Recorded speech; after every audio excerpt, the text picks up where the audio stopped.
조카.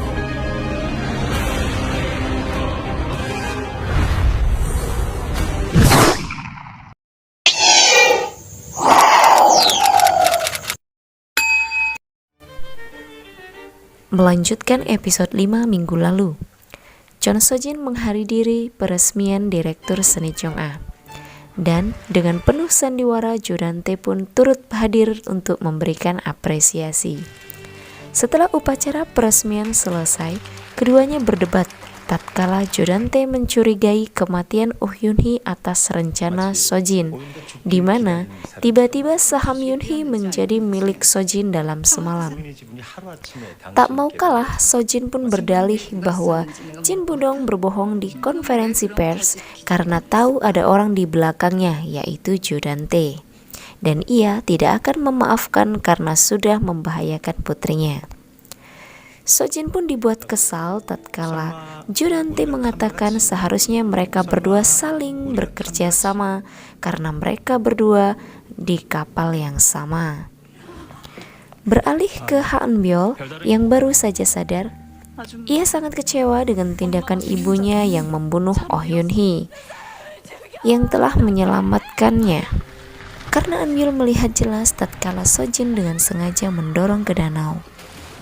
Eun-byul tidak ingin menjadi monster seperti ibunya yang sudah membunuh kakeknya dan juga Oh Yun-hee. Eun-byul hilang kendali dan meneriaki ibunya. Lantas, Sojin menyuruh sekretarisnya mencarikan obat penghilang ingatan seperti di season 2. Tetapi ia mengurungkan niatnya tersebut karena tahu obat tersebut sangat berbahaya bagi Eun-byul. Saat membersihkan kamar Yun-hee, Suryeon membuka sebuah kotak yang berisi 2 boneka. Rona mengatakan bahwa boneka itu akan diberikan oleh ibunya pada saat ulang tahun Suryeon. Dan ibunya merajutnya setiap malam. Lalu ia menunjukkan bagan yang dibuat oleh Yun-hee. Rona berharap Suryeon akan tahu tentang makna bagan tersebut.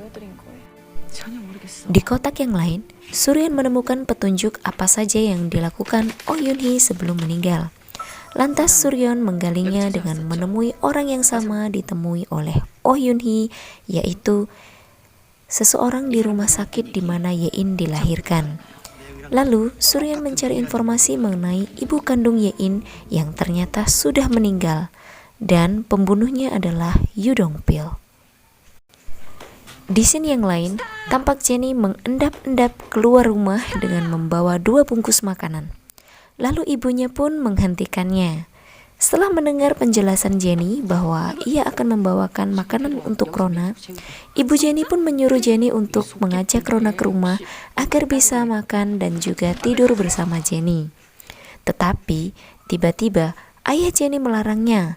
Jennie pun kesal dan mengatakan bahwa Rona sangat baik kepadanya, yang menolongnya bahkan saat ia dibully teman-temannya dan juga menghentikannya pada saat ia ingin bunuh diri di atap. Lalu Jennie pergi dengan membawa makanan untuk Rona.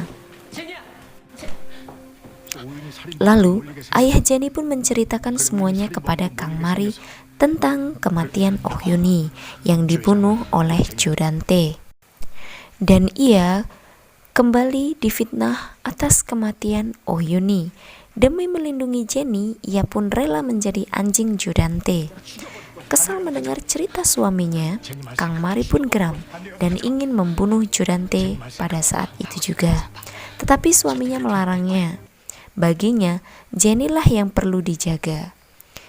Walaupun ia menjadi iblis sekalipun, tetapi bagi Kang Mari, ia tidak akan berpihak lagi kepada iblis seperti Jodante.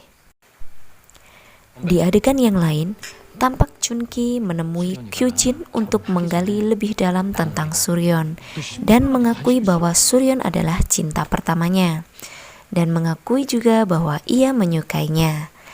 Tanpa mereka berdua sadari, ternyata Jodante menguping pembicaraan mereka. Kang Mari datang menemui Suryeon dan meminta maaf. Kang Mari pun menceritakan semuanya tentang kematian Oh Yun-hee yang ia dengar dari suaminya. Suryon tidak begitu saja percaya kepada Kang Mari, namun Kang Mari meyakinkannya untuk membantunya mengungkap kebenaran yang sebenarnya dan membunuh Jodante. Kang Mari memulai penyelidikan kematian Oh Yun Hee dengan bantuan konglomerat yang memiliki bisnis di sekitar Gimpo. Lewat rekaman CCTV, didapatkan bukti bahwa Jodante terlibat atas kematian Oh Yun Hee. Lalu Kang Mari pun memperlihatkannya kepada Sim Suryon. Sokyong yang datang menghampiri Suryon terkejut ketika diperlihatkan tentang alih nama kepemilikan penthouse menjadi milik Sokun. Dengan penuh amarah, Sokyong melabrak ayahnya dan merasa kesal karena dibohongi oleh ayahnya. Bukan pengakuan maaf yang didapat Sokyong, melainkan amarah ayahnya yang mencekiknya bahkan mengusirnya.